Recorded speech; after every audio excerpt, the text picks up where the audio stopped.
السلام علیکم ناظرین کرام، میں ہوں آپ کا ہوسٹ اون علی، ایک بار پھر پروگرام آواز حق کے ساتھ۔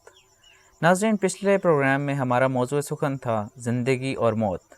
اسی موضوع پر آج بھی ہم گفتگو کریں گے، جس کے لیے ہم نے دعوت دی ہے علامہ سید سجاد حسین نقوی صاحب کو۔ آئیے ان سے گفتگو کرتے ہیں۔ السلام علیکم علامہ صاحب۔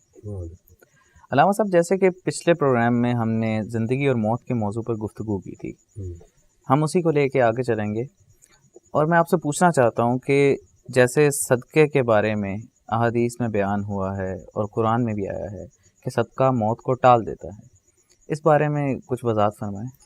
اعوذ باللہ من الشیطان الرجیم، بسم اللہ الرحمن الرحیم۔ والعصر ان الانسان لفی خسر الا الذین آمنوا وعملوا الصالحات وتواصوا بالحق وتواصوا بالصبر۔ زندگی اور موت اللہ تعالیٰ کی طرف سے ہے، اور ایک عظیم جو ہے وہ نعمت ہے۔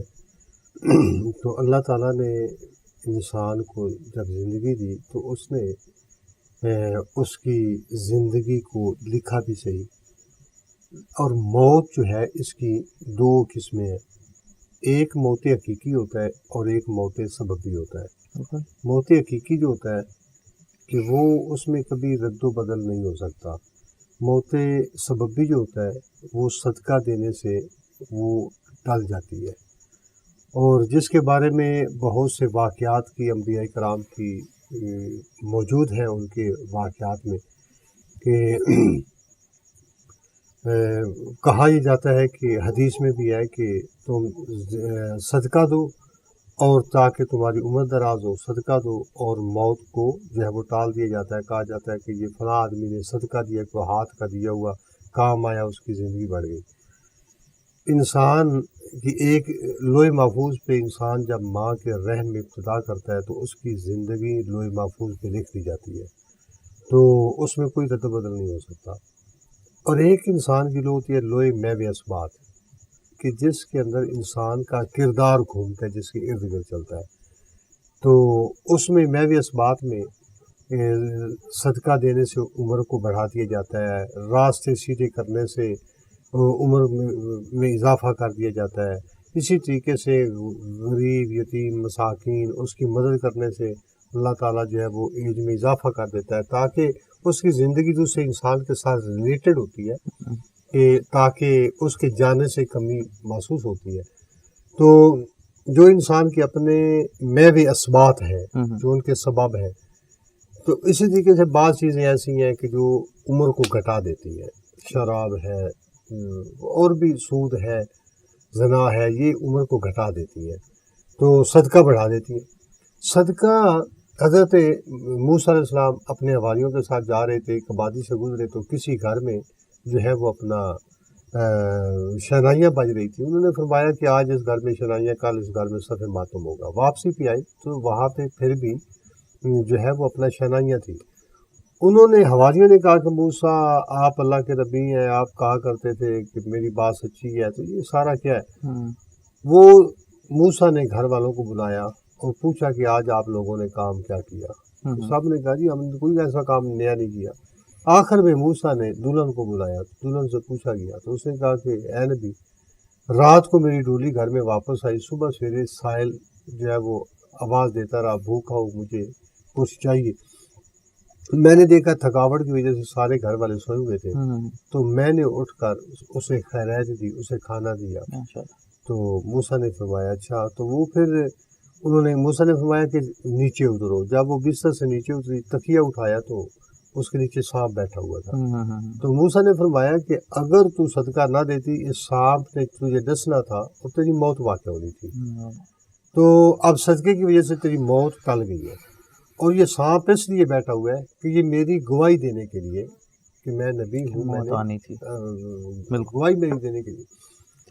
اور صدقہ ایک ایسی عبادت ہے کہ قرآن مجید میں ارشاد ہوا وَأَنفِقُوا مِمَّا رَزَقْنَاكُم مِّن قَبْلِ أَن يَأْتِيَ أَحَدَكُمُ الْمَوْتُ فَيَقُولَ رَبِّ لَوْلَا أَخَّرْتَنِي إِلَىٰ أَجَلٍ قَرِيبٍ فَأَصَدَّقَ وَأَكُن مِّنَ الصَّالِحِينَ وَلَن يُؤَخِّرَ اللَّهُ نَفْسًا إِذَا جَاءَ أَجَلُهَا وَاللَّهُ خَبِيرٌ بِمَا تَعْمَلُونَ۔ اللہ فرماتا ہے کہ میں نے تمہیں جو رزق عطا کیا ہے ان میں سے خرچ کرو، قبل اس کے کہ موت تمہاری طرف آ جائے، بے شک، اور جب تم موت کو میں بھیج دوں تمہاری طرف، اور تم کہو کہ اے اللہ موت کو تھوڑی دیر کے لیے روک دے، فَأَصَدَّقَ وَأَكُن مِّنَ الصَّالِحِينَ، میں 1 دینار صدقہ دے دوں اور میں صالحین لوگوں میں شامل ہو جاؤں۔ اب یہ دیکھ لیں، یہاں سے پورے قرآن میں آپ دیکھیں کہ جب موت آتی ہے تو کسی جگہ پہ نہیں فرمایا کہ موت کے وقت انسان کہے گا کہ اللہ موت کو روک دے، میں حج کر لوں، میں زکوٰۃ دے لوں، ٹھیک ہے، میں اپنا غریبوں کا خیال کروں، میں نماز پڑھ لوں، ٹھیک ہے۔ لیکن ایک ہی ارشاد ہوا ہے کہ موت آتی ہے تو انسان یہ کہتا ہے کہ چند لمحوں کے لیے روک دے، میں صدقہ دے دوں۔ واضح طور پہ ارشاد ہوتا ہے کہ جب ملک الموت آتا ہے، دوسری طرف سے انسان کا صدقہ آ جاتا ہے، اور انسان مرنے سے پہلے موت کو بھی دیکھتا ہے اور صدقے کو بھی دیکھتا ہے۔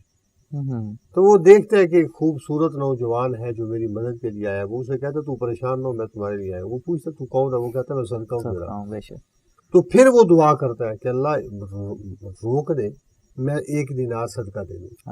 اتنا اہم ہے۔ وَأَكُن مِّنَ الصَّالِحِينَ، میں صالحین لوگوں میں سے شامل ہو جاؤں۔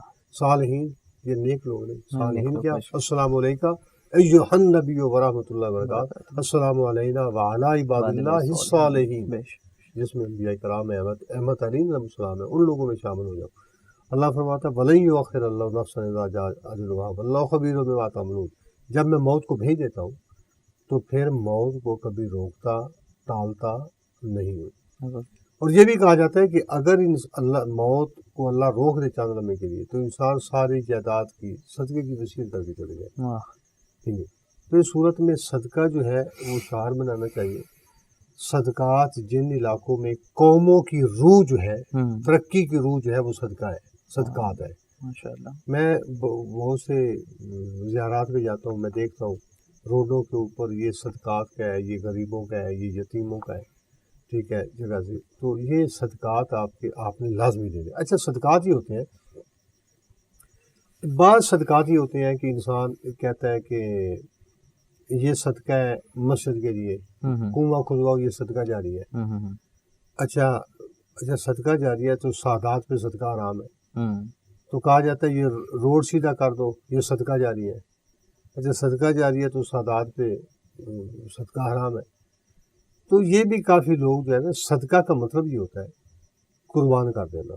صدقہ کا مطلب یہ ہوتا ہے کہ جو مرنے کے بعد انسان کے نامہ اعمال میں نیکیاں بھیجتا رہتا ہے، ٹھیک ہے، وہ صدقہ ہوتا ہے کہ انسان مر جاتا ہے، کام کروا کے جاتا ہے، بینیفٹ اسے ہر روز کا ملتا ہے، ٹھیک ہے۔ جو واجبات صدقہ ہیں، جو سادات کے حرام ہے، وہ ایک زکوٰۃ ہے اور قربانی کی کھالے ہے، ٹھیک ہے، یہ جو ہے یہ جو حرام صدقہ ہے، ٹھیک ہے۔ باقی صدقات سے مراد یہ ہے، فطرہ ہے وہ سید کا سید لے سکتا ہے۔ تو اس میں یہ ہے کہ ہمیں جو ہم لوگ جو ہیں وہ صدقات کم دیتے ہیں، لیکن ہمیں دینا چاہیے تاکہ روزمرہ میں جو مشکلات ہیں، پریشانیاں، اس میں کمی آ سکے۔ اسی لیے حضرت علیہ السلام فرماتے ہیں کہ میں جب تنگ دست ہوتا ہوں تو میں صدقہ دے کر اللہ سے تجارت کر لیتا ہوں، اور اللہ تعالیٰ قرآن مجید میں ارشاد فرما رہا ہے کہ جو میرے ساتھ تجارت کر رہا ہے، میں اسے ایک گندم کے دانے کے بدلے دانے کی طرح اس کی نیکیوں میں اضافہ کرتا ہوں۔ آپ دیکھیں نا، ایک گندم کا دانہ ہوتا ہے، اس میں ایک سٹا نکلتا ہے یا اس میں 3 کونپلیں نکلتی ہیں، تو ایک کونپل میں 90 بھی ہوتے ہیں۔ اچھا قرآن فرماتا ہے کہ اس میں 90 گنا یا کچھ زیادہ، تو کتنی اب جو سیڈ آیا ہے، جو بیج آیا ہے، اس میں وہ 90 سے بھی زیادہ ہے، 70 سے بھی زیادہ ہے۔ اللہ تعالیٰ نے کیا قرآن نے وضاحت کیا۔ تو اس صورت میں صدقات جو ہے، ایک تو ہمارا رزق پاک ہوتا ہے، ٹھیک ہے، دوسرا یہ کہ قیامت کے دن انسان سے پوچھا جائے گا، ہمسایوں کے بارے، غریبوں کے بارے، یتیموں کے بارے میں پوچھا جائے گا۔ تو اس میں ہمیں جو ہے نا، یہ اللہ تعالیٰ کی طرف سے تحفہ ہے، یہ زندگی کی حفاظت کرنی جو ہے یہ ضروری ہے۔ تو انسان کی یہ ایک آزمائش ہے، انسان کی زندگی اور انسان کی موت، یہ اللہ تعالیٰ کی آزمائش ہے۔ کتنے لوگ ہیں جن کے پاس کھانے کے لیے کچھ نہیں ہے، بے شک، ٹھیک ہے، کتنے لوگ ہیں کہ جن کے پاس کھانے کے لیے ہے، کھانے والا نہیں ہے، کتنے لوگ ہیں ڈاکٹر سے میڈیسن لے کر وہ رات کو کہتے ہیں ہمیں میڈیسن لینے کے باوجود ہمیں نیند نہیں آتی، کتنے لوگ ہیں جو فٹ پاتھ پہ بستر کے بغیر سو رہے ہیں، ٹھیک ہے، کتنے لوگ ڈاکٹر کے پاس شفا لینے کے لیے جاتے ہیں، کتنے لوگ ہیں جن کے پاس بستر نہیں ہے، ٹھیک ہے، کتنے لوگ ہیں جن کے پاس 2 لاکھ کے بستر ہے لے کر رات کو کروٹیں بدلتے ہوئے جو ہے وہ رات گزار دیتے ہیں۔ تو اللہ فرماتا ہے میرے ساتھ دل لگاؤ، دعا تم خریدو، شفا میں دوں گا، بستر تم خریدو، نیند میں دوں گا، ٹھیک ہے۔ تو اللہ کے ساتھ دل لگانے سے اس کی مخلوق کے ساتھ، میں واضح بتا دوں، کچھ راحتوں کی کھوج میں آئی تھی زندگی، دیکھا تو ایک لحد میں سمائی تھی زندگی، کیا کیا نہ ہر شخص نے رکھی سنبھال کر، معلوم اب ہوا کہ پرائی تھی زندگی، ہو جائے ریزہ ریزہ لگے جب ذرا سی ٹھیس، کیا سوچ کر خدا نے بنائی تھی زندگی، تھا دوستوں کے واسطے عبرت کا یہ مقام، کاندھوں پہ دوستوں نے اٹھائی تھی زندگی، دیکھا کمارے خانہ ہستی میں جب جبھی داؤ پہ ہر بشر نے لگائی تھی زندگی۔ حضرت یہ صاحب فرماتے ہیں کہ تمہارے نفس کی قیمت جنت ہے اور اسے جنت سے کم قیمت پہ مت بیچو۔ انسان کی یہ جو ہے نفس کی انسان کی بڑی قیمت ہے، تو جنت جو ہے وہ یقیناً جو ہے وہ اپنا 50 سال 60 سال 70 سال کی زندگی کو اللہ کے حکم کے مطابق قرآن اور حدیث کے مطابق گزارنے کے عرض میں جو انعام ملتا ہے اسے جنت کہتے ہیں۔ بہت خوب علامہ صاحب۔ علامہ صاحب ایک سوال جو ہمارے معاشرے کا تاثر ہے کہ کوئی بیمار ہو جائے، شدید بیماری کی حالت میں ہو اور اس کے بعد اس کو موت آ جائے، تو لوگ کہنے لگتے ہیں کہ یہ عبرت کا سما ہے، ٹھیک ہے، یا پھر اس نے یہ برائی کی تھی اس وجہ سے اس کو ایسی بیماری اس پہ آن پڑی اور یہ چل بسا۔ اس بارے میں کچھ وضاحت کریں گے کہ یہ دین اسلام ہمیں اس بارے میں کیا بتاتا ہے؟ دیکھیے جی، انسان وہی بیمار ہوتا ہے جو اللہ کی نظر میں عزیز ہوتا ہے، جو اللہ کو پیارا ہوتا ہے۔ یقیناً جو اللہ کے سامنے آ گئے ہیں انہیں دنیا میں اس کا ثمر مل سکتا ہے ان کی اچھائیوں کا، مگر آخرت میں ان کا حصہ نہیں ہے۔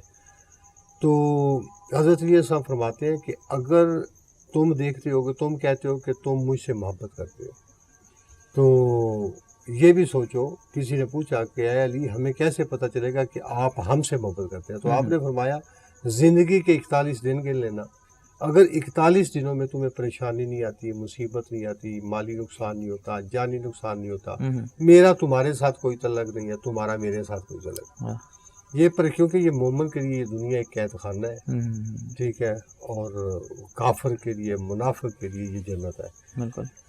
تو حضرت اسلام سے یہی سوال کیا گیا تو آپ نے فرمایا جو انسان بیمار ہوتے ہیں، پریشان ہوتے ہیں، وہ 2 وجوہات ہوتی ہیں جن کی وجہ سے انسان بیمار ہوتا ہے۔ یا انسان کسی مصیبت میں، بیماری میں آتا ہے تو وہ اپنے گناہوں کی وجہ سے آتا ہے، یا انسان پریشان یا بیمار ہوتا ہے تو وہ آزمائش کی وجہ سے آتا ہے، کہ اگر وہ آزمائش کی وجہ سے آتا ہے تو اسے صبر کرنا چاہیے کہ اس کی آزمائش کے جانے کے بعد اللہ تعالیٰ اسے بلند رتبہ عطا کرے گا، یعنی کہ انعام دے گا، اسے ترقی عطا کرے گا۔ تو لوگوں نے پوچھا یا علی کیسے پتہ چلے گا کہ یہ گناہ کی وجہ سے آیا ہے یا بیماری آئی ہے یا ہماری آزمائش کی وجہ سے؟ اچھا۔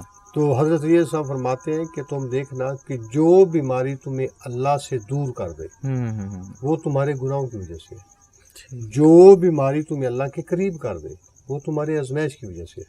مثلا بعض انسان ایسے ہوتے ہیں بیمار ہوتے ہیں، وہ کراتے ہیں یا اللہ پکارتے ہیں، اے اللہ جو اے اللہ یہ بیماری تو ہی شفا دینے والا ہے، تو نے بیماری بھیجی ہے، مجھے معاف کر دے، اے اللہ تو کریم ہے، تو رحیم ہے، وہ روتا ہے، وہ اللہ کے قریب پیار سے کرتا ہے، اللہ کے قریب آتا ہے، بالکل، تو وہ اس کے جو ہے اس سے اللہ محبت کرتا ہے۔ تو اللہ چاہتا ہے کہ یہ گناہ آپ نے صاف کروائے اور تاکہ میں جنت کے لیے اس کا استقبال کروں، ٹھیک ہے، اسے میں جنت میں بھیجوں اسے۔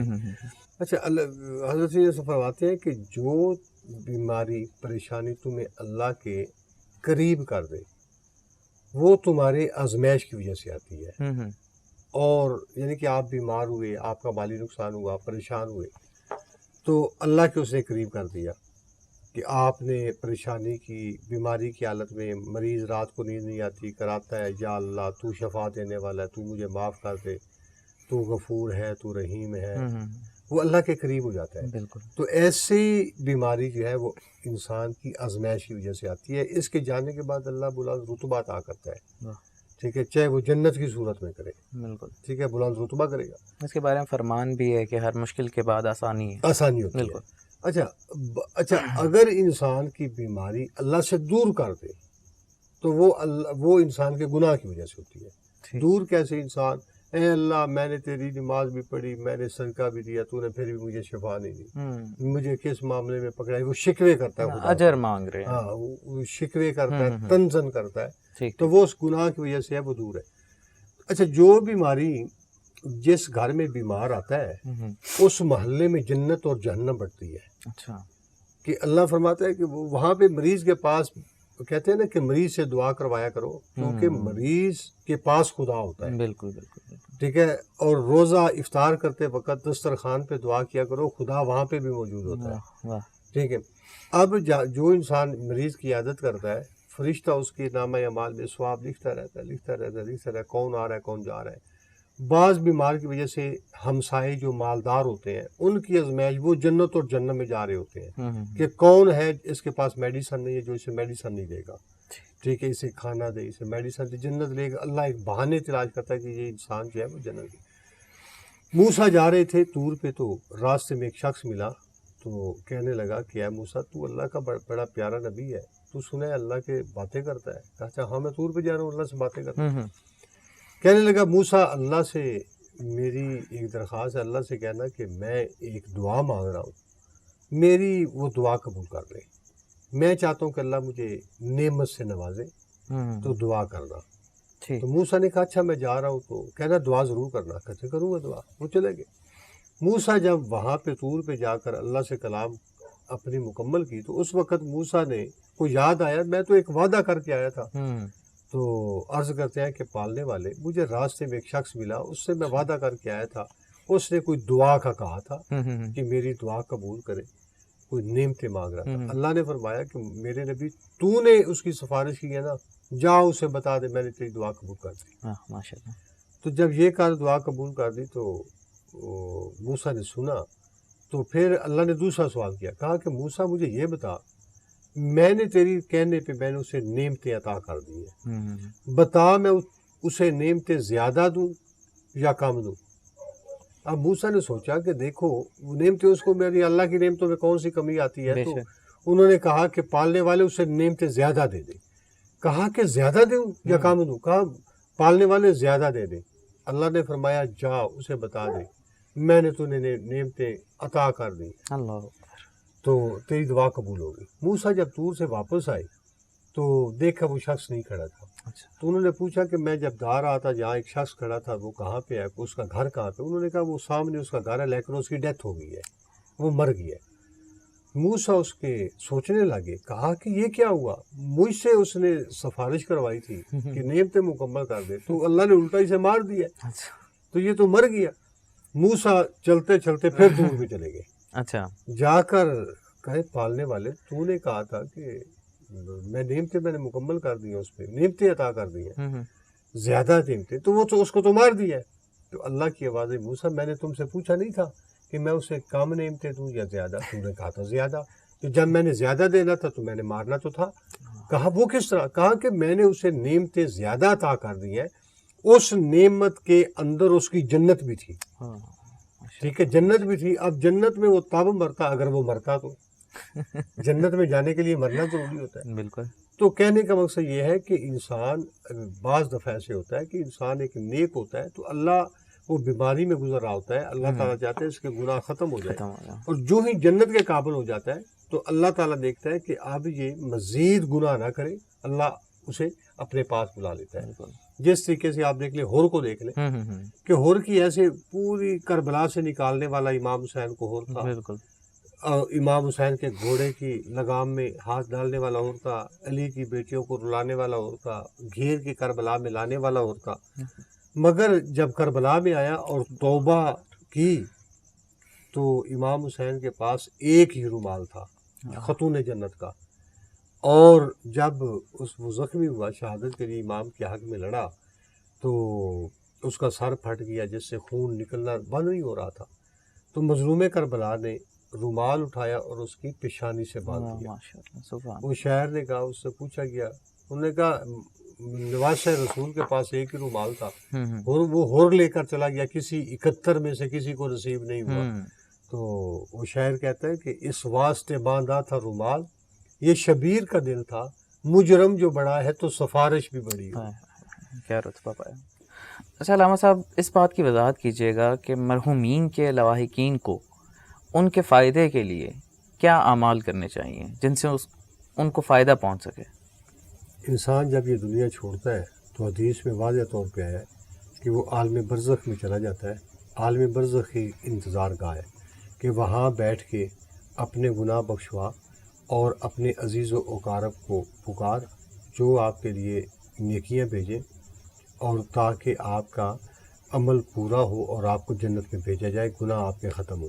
دیکھیں انسان جب جاتا ہے، یہ قربانی آ رہی ہے، قربانی آ رہی ہے، باہر سے جانور آئیں گے، بالکل، یہاں سے جانور جائیں گے، جب تو وہاں پہ ایئرپورٹ پہ پارکو ہوتا ہے، پارکو ہی ہوتا ہے نا، سیل وہاں پہ جو بنا ہوتا ہے، تو اس کے اندر تمام جانوروں کو چیک کیا جاتا ہے کہ اس کے اندر کوئی بیماری تو نہیں ہے، ٹھیک ہے۔